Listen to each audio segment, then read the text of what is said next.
Número 10. La CIA controla el mercado de las drogas. A medida que el siglo XX se acercaba a su fin, resultó ser más y más evidente que la CIA está altamente involucrada en el mercado global de las drogas y puede que posiblemente controle grandes porciones de este.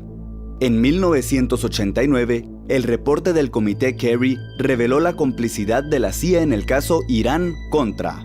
El reporte señala que era claro que la CIA había provisto soporte financiero y material a las organizaciones criminales de tráfico de drogas. En 1996, el reportero Gary Webb publicó una serie de artículos investigando a los traficantes de drogas nicaragüenses. Mientras seguía la red de distribución de cocaína desde las junglas de Nicaragua hasta las calles de Los Ángeles, concluyó que la CIA estaba al tanto de estas operaciones de tráfico de drogas y las financiaba, y sospechaba que la CIA se estaba beneficiando de dicha red para financiar sus operaciones extraoficiales. Hoy día, detalles de la participación de la CIA en el mercado de drogas mexicano está siendo más y más evidentes a los observadores internacionales, haciendo que las acusaciones hacia la CIA sobre el tráfico de drogas sean más que una teoría de conspiración poco aceptada, algo casi cierto. Número 9. El Lusitania llevaba armamentos. En 1915, el transatlántico británico RMS Lusitania fue golpeado por un torpedo lanzado desde un submarino alemán. El torpedo hizo que el barco se hundiera cerca de la costa de Irlanda y 1,191 pasajeros y miembros de la tripulación perdieron sus vidas. 128 americanos también perdieron sus vidas en el hundimiento. Y en ese momento, Estados Unidos todavía no estaba envuelto en la Primera Guerra Mundial. Aunque los alemanes declararon que la embarcación llevaba armamento de guerra, los americanos estaban indignados, y el accidente luego fue usado como justificación para que Estados Unidos le declarara la guerra a Alemania. Los historiadores han destacado que las autoridades británicas estaban al tanto de que un submarino alemán estaba operando cerca de la ruta de Lusitania, pero no pudieron desviar el barco o enviar a otra embarcación para que los escoltara, a pesar de que varias se encontraban en un puerto cercano. El gobierno británico continuó guardando en secreto los documentos referentes a los últimos días de la embarcación. En el 2008, buzos irlandeses descubrieron 4 millones de rifles esparcidos en los restos de Lusitania, tal y como los alemanes originalmente habían afirmado. Número 8. El incidente del Golfo de Tonkin fue una operación de bandera falsa. En 1965 había mucha tensión entre Estados Unidos y Vietnam. Y el 2 y 4 de agosto de ese mismo año, barcos patrulleros vietnamitas atacaron a una embarcación americana que navegaba en territorio marítimo de Vietnam. La población americana estaba indignada por los dos ataques, y Estados Unidos entró en guerra con Vietnam poco tiempo después, alegando que el incidente ocurrido en el Golfo de Tonkin fue la causa para el comienzo de la guerra. No fue revelado a la población americana que el segundo de los dos ataques nunca ocurrió sino hasta muchos años después. Esta revelación hizo que se cuestionaran las justificaciones originales para la guerra de Vietnam. Número 7. El FBI envenenó alcohol durante su prohibición. Desde 1920 a 1933, el movimiento por la templanza en los Estados Unidos ilegalizó la venta y el consumo de alcohol. Desde el comienzo del gobierno luchó para imponer la prohibición del alcohol y siguiendo un siniestro plan, el FBI envenenó los suministros de alcohol sin informarle a nadie acerca de esto. Lo añadieron a los barriles propano y alcohol isopropílico, o puro, provocando la destrucción de los intestinos de cualquiera que lo tomara. No solo utilizaron estas sustancias para alterar el alcohol, incluso añadieron diluyente de pintura clandestina durante los años de prohibición. Estas turbias operaciones tenían como objetivo hacer que la población temiera consumir alcohol, pero la prohibición fue abolida en 1933 y las operaciones para envenenar el alcohol terminaron. No se sabe cuántas personas murieron como resultado de estas acciones del FBI. Número 6. El encubrimiento de asbesto. Durante gran parte del siglo XX, el asbesto fue producido en grandes cantidades por compañías que buscaban obtener grandes ganancias. El asbesto era un material muy efectivo como aislante térmico y sónico, pero al mismo tiempo nocivo. Entre científicos y doctores era bien conocido que el asbesto era probablemente muy dañino. Hasta los antiguos romanos estaban al tanto de los peligros del asbesto. Un informe describe los graves problemas pulmonares que tuvieron mineros de asbesto. A pesar de esto, de 1900 a 1981, las corporaciones de asbesto planearon una gran conspiración para mantener oculta la información acerca de los peligros del asbesto a toda costa. Se llevaron a cabo campañas para difamar la reputación de cualquiera que investigara los efectos en la salud del asbesto.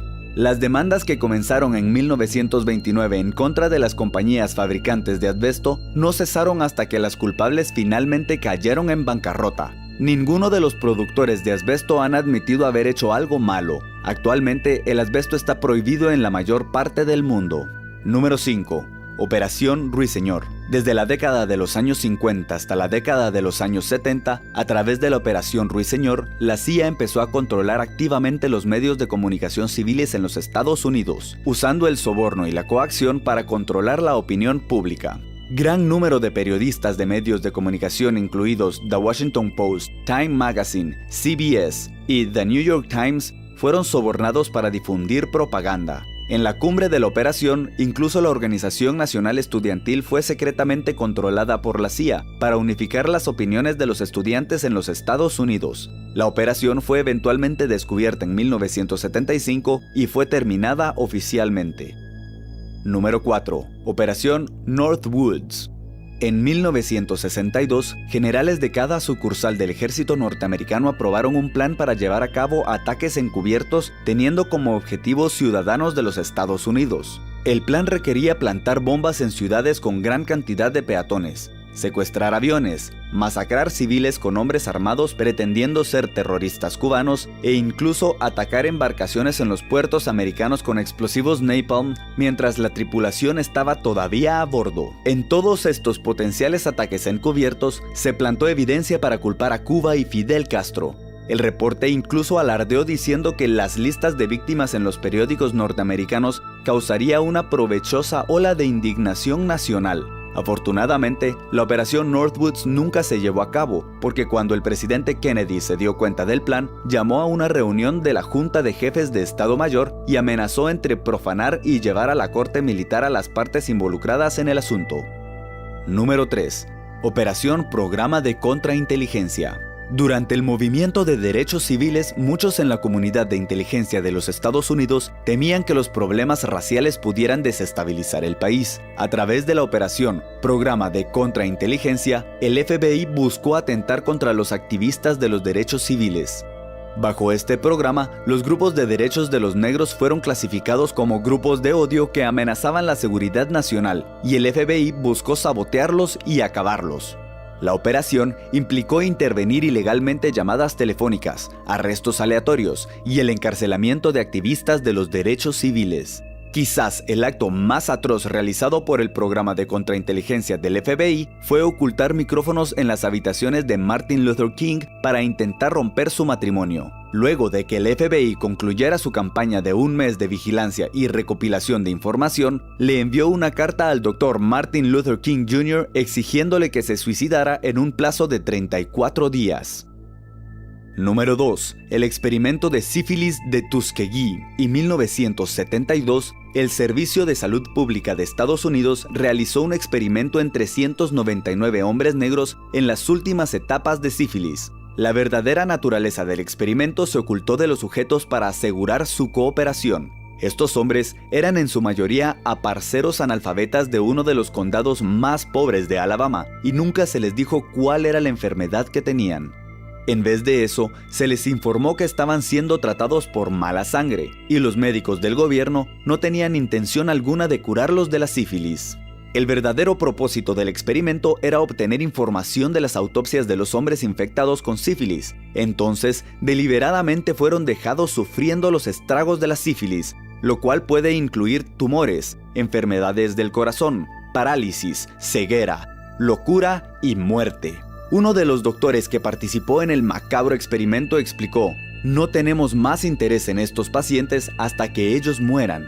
El estudio estaba destinado a descubrir cómo la sífilis afectaba a los negros en comparación con los blancos. La teoría señalaba que los blancos experimentaban más complicaciones neurológicas por la sífilis, mientras que los negros eran más susceptibles a problemas cardiovasculares. El experimento éticamente demente continuó durante casi 40 años hasta que fue denunciado. Número 1. La CIA clasificó el testimonio de testigos con el fin de ir a la guerra contra Irak. En 1990, justo antes de la Primera Guerra del Golfo, Nayirah al-Sabah testificó ante la Cámara de Representantes del gobierno norteamericano que ella había presenciado personalmente la entrada de soldados iraquíes en hospitales de Kuwait, tomando a los recién nacidos de sus incubadoras y tirándolos en el suelo frío para que murieran congelados. Fue el testimonio de Nayirah que empujó a la opinión pública estadounidense a favor de la Primera Guerra del Golfo.